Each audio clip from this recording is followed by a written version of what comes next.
en este santo primer domingo de Cuaresma, llamado el Domingo de la Ortodoxia, en el cual se conmemora el cumplimiento, un aniversario más, de aquella resolución por la cual se dejó de perseguir a los cristianos por venerar las imágenes, por venerar los íconos, concretamente en Oriente, en el Imperio Bizantino, después de una gran crisis que duró 150 años. Fueron 150 años de avances y retrocesos, de peleas, de guerras, de persecuciones, de muerte, de destrucción, muy difíciles que, visto desde afuera, aparecen por un motivo secundario. Tenía que ver todo la veneración de las imágenes, la veneración de los íconos, y había partidarios que defendían la fe como la conocemos desde un principio, que manifiesta en representaciones visibles a Dios que se ha hecho visible, y había otras influidas por algunas otras ideologías en las cuales les parecía que las imágenes, por estar prohibidas en el Antiguo Testamento, no eran válidas para el Nuevo.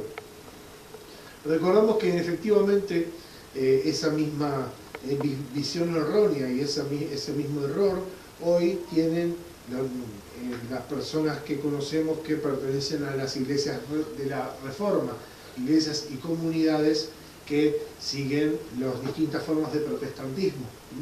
Hoy tenemos muchos millones de cristianos ortodoxos, católicos, que teniendo la verdadera fe, muy mal practicada por supuesto, terminan en las garras de pequeños grupitos que los desgajan de la madre iglesia, del cuerpo al que pertenecen, para pertenecer a algún grupo pequeño, y en ese grupo pequeño les enseñan como una suerte de sello supuesto de autenticidad cristiana la destrucción de las imágenes.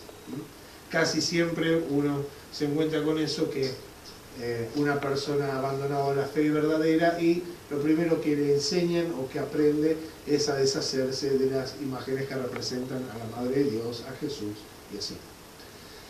Sin embargo, la prohibición del Antiguo Testamento hace referencia a que es verdad, nosotros no podemos representar la divinidad en cuanto tal. Por lo tanto, postrarnos delante de cualquier representación que no guarde una similitud con el original, así como yo le doy un beso a la foto de mi madre, de alguna manera dándoselo a ella, de la misma manera los fieles, la Iglesia ha bendecido la transformación en imagen del mensaje evangélico. Pero hay también una cuestión que es mucho más profunda que todo esto. El Señor en la Sagrada Escritura nos dice, por medio del profeta San Pablo, nos dice: Él, Cristo, es imagen de Dios Padre, invisible, primogénito de toda criatura. Imagen de Dios invisible. Cuando hablamos de imagen, la palabra esa en griego es icon, ¿sí? Es iconos, es la palabra de imagen, ¿sí? Se suele contraponer contra la de ídolos, ¿sí? Que vendría a ser apariencia. Fíjense, las dos palabras tienen una misma raíz, pero una como reflejo de algo verdadero y la otra como un engaño, ¿sí? Un ídolo y un ícono. Los dos tienen la misma raíz, basada en ver. Ahora, ¿qué es lo que vemos en un ídolo? En un ídolo vemos algo de este mundo exaltado a la categoría de Dios, ¿sí?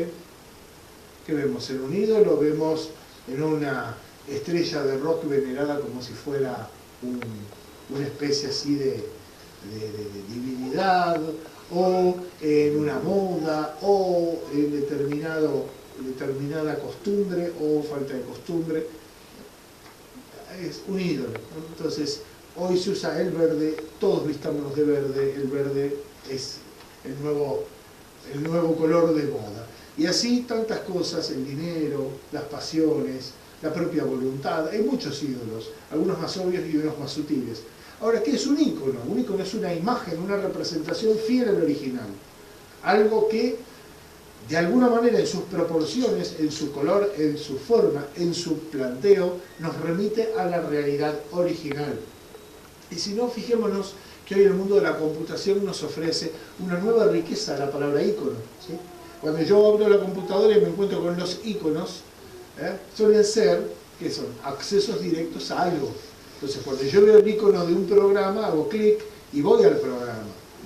Podemos también decir, de una manera tal vez un poco pobre, pero entendible, que cuando hago clic con la fe en un icono, voy a quien está representado. Es una manera muy simplificada, pero nos puede ayudar a comprender la diferencia entre una imagen y un ídolo. Y cuando las personas que tienen retazos de fe, pero no tienen la fe verdadera enseñada por Dios, tal como Dios se reveló, nos acusan de cosas que ellos deberían aprender a practicar de nosotros. Como les decía, en el año 845 se terminó por fin con la proclamación del culto de los íconos, se terminó los 150 años de sufrimiento, de búsqueda, de lucha, de tantas amarguras para la iglesia, a tal punto que esa fiesta, que está inserta dentro de lo que es la Cuaresma, es una fiesta que nos lleva a comprender que nosotros también somos ícono de Cristo, el prójimo es ícono de Cristo, imagen de Cristo. Hemos de encontrar al Señor en nuestros hermanos, de acuerdo a lo que cada uno ha recibido. Y esto no está separado de que la verdadera representación de Cristo y de, por supuesto, de todo lo demás, es una afirmación de la verdad histórica de su venida, la verdad real, ¿sí? Si Cristo no fuera representable, podríamos confundirlo con un poema interesante o un personaje legendario, ¿sí? Sería algo así como un Sinbad el marino o como algún cuento de las 1001 noches y algún cuento oriental entretenido, ¿verdad? En lo cual lo legendario y lo supuestamente real se confunde sin ninguna importancia de orden. En cambio, Cristo es historia, Cristo es real. Y la realidad de eso está afirmada, teológicamente, por el hecho de que lo representamos en pintura.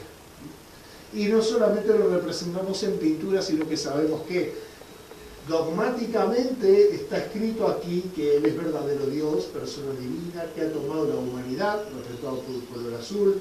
Su nimbo crucífero dice aquel que es, el nombre divino revelado en el Sinaí, en el Antiguo Testamento, mostrando la unidad que hay entre Dios que se revela en el Antiguo Testamento y Dios cómo se manifiesta en el Nuevo. De esta manera, el ícono de Cristo es una condensación y una presencia del mismo Jesús desde donde nos mira. Ahora bien, el hermano como ícono de Cristo también es un lugar desde donde Jesús nos mira.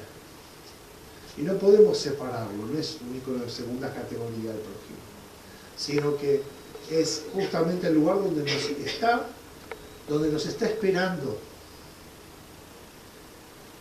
Lo que al más pequeño de mis hermanos hicierais, a mí me lo haréis, ¿sí? El más pequeño de mis hermanos. Y de esta manera no podemos disociar la piedad, la verdad teológica, la práctica del amor, el arrepentimiento, la obediencia, la humildad. Está todo unido una cosa con la otra. No somos cristianos a medias, cristianos en cuotas o como fuera, sino que hemos de ir creciendo en la hondura de aquello que nos alimenta, en la grandeza a la cual estamos aspirando, con la ayuda de Dios y por medio de la práctica del arrepentimiento. Pensar delante del Señor qué es aquello que se pone como obstáculo entre la santificación, la divinización que Dios nos ofrece y mi estado actual pecador y miserable. Por eso, queridos hermanos, renovemos nuestra fe en Cristo, que realmente nació de la Virgen, cuya carne verdadera padeció en la cruz y resucitó en el sepulcro y está sentado a la diestra del Padre, y que está presente también en nuestros hermanos más necesitados, en nuestros hermanos que tienen alguna potestad sobre nosotros, en aquellos que tienen algún derecho o alguna necesidad de nosotros. honremos los vínculos con que Dios nos ha unido, ya sean familiares, ya sean de trabajo, ya sean de cualquier índole. Esos vínculos son caminos por los cuales estamos llamados al encuentro con Jesús. No hay una disociación entre la relación de papá, hijo, mamá, hermanos, compañeros de trabajo, marido y mujer, y Jesús. Tenemos que ir por ese mismo camino al encuentro del Señor, muerto y resucitado por nosotros. Amén. Que la Santísima Madre de Dios, la que presurosa va al encuentro de su Hijo, ella nos guíe por el camino de esta realización. Amén.